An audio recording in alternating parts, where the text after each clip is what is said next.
বলতে চাই, আমরা কোন কার্ড দিয়ে মানুষকে পরনির্ভরশীল করতে চাই না, মানুষকে ভিক্ষাবৃত্তি শিখাতে চাই না। আমরা বরং আমাদের এলাকার প্রত্যেকটি মানুষকে কর্মসংস্থানের ব্যবস্থা করে দিতে চাই।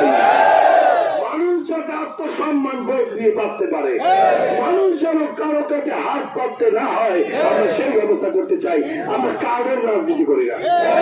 কার্ড বাদ দিয়ে মানুষকে ভোলাতে পারবে না। ওই সমস্ত কার্ড মানুষ বহু দেখেছে।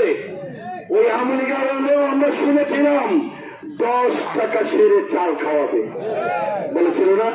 খাওয়াইছে, জম্মের খাওয়ান খাওয়াইছে আমাকে। এরপরে বললো কি ঘরে ঘরে চাকরি দেবে। কোন কোন ঘরে চাকরি দিয়েছে একটু দেখতে চাই। কোন ঘরে দেয়নি।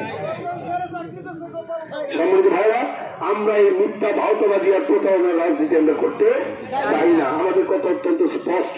বরং এই আজকের এই জনসভা প্রমাণ করে বাংলাদেশ জামাত ইসলামী ইনশাআল্লাহ আগামীতে যে সরকার গঠন হবে, ওই সরকার গঠন করবে বাংলাদেশ জামাত ইসলামী।